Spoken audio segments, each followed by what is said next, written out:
shark is caught, pulled on board a boat, its fins are cut off, and the still living shark is tossed back into the ocean to drown or bleed to death.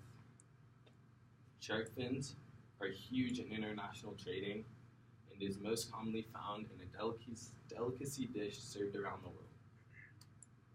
This expensive rare dish is called shark fin soup.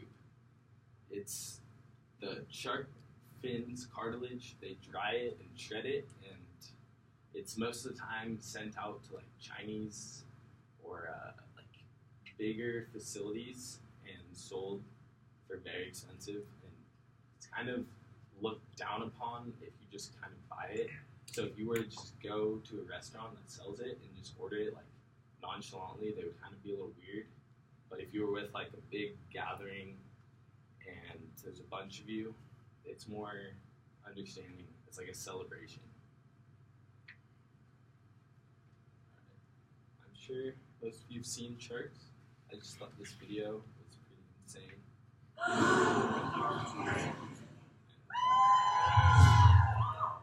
Sorry, it's sad. Wait.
Growing up in Morro Bay, I've been surrounded by the ocean and have always enjoyed spending time in the water.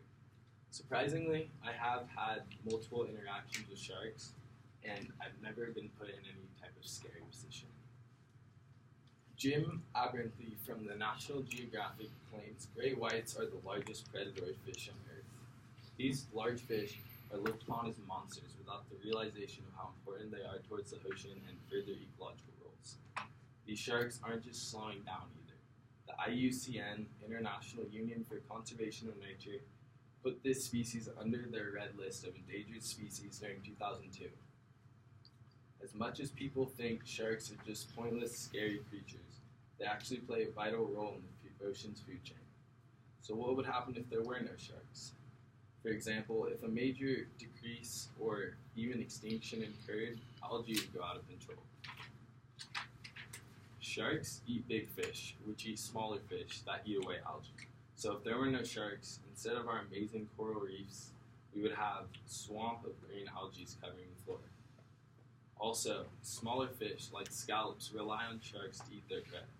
If their prey isn't being eaten, their protection is gone and therefore will go extinct as well. As sharks begin to decrease due to shark finning and habitat destruction, we are getting closer and closer to watching this become reality.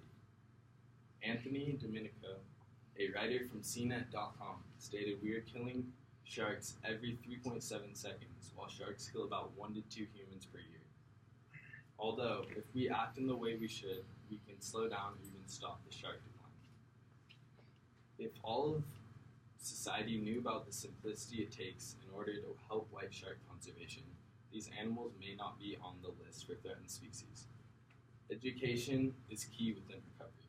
Learning about their habitats, behaviors, and the way humans have had an impact on their survival is a huge step to positively influence their population.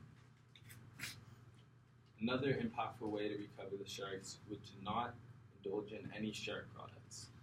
That may seem easy, although comes in other forms than just shark fin soup. A lot of health products within beauty contain shark cartilage and oil. Therefore, before buying a product, check the ingredients, and maybe if it contains anything from shark, look on to the next. Finally, social media has taken over nowadays, causing the perfect platform to speak out on shark conservancy.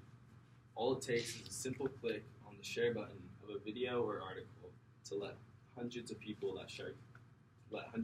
know sharks need our help. Why should sharks be protected anyway?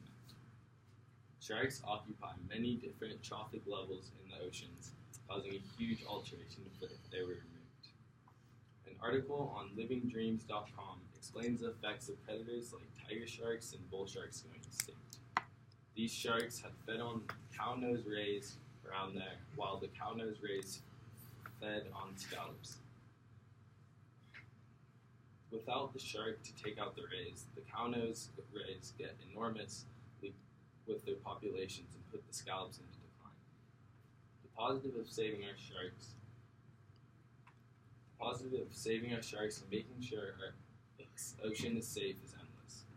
Sharks not only control our food chain, but they also make sure our seafood and materials are as healthy as they can be. Sharks do this by eliminating disease and genetically infected animals. If sharks went extinct, medium-sized fish like red snapper would become main predatory fish. With these fish taking over, they will eat more smaller fish, causing the algae to go out of control and suffocate our coral reefs. Without our coral reefs, millions of our most diverse ecosystems will die out, killing millions of fish. This not only affects our oceans, but comes to us humans directly. With not enough fish to go out on fishing trips, for example, people in the fishing industry lose all money and are forced to find a new way of living. As bad as that all is, it still gets worse. When fish go extinct, there will be way more popular restaurants going out of business, and all seafood and food from the ocean will slowly just disappear from our options. I hope I have helped inform you all on the importance of sharks on the ecosystem. Education to the public is key in order for sharks to stay thriving in our ocean. If you care to help the sharks, speaking out on anything you learned from me or any other resource will make a huge difference. Also, try to avoid any shark products. If the majority of the population boycotted these companies, they would eventually lose all money and funding in order to kill more sharks. Now that this speech is about over, I want to remind you that a shark gets killed every 3.7 seconds. Therefore, throughout this speech, around 1,400 sharks have been murdered for human satisfaction. Thank you.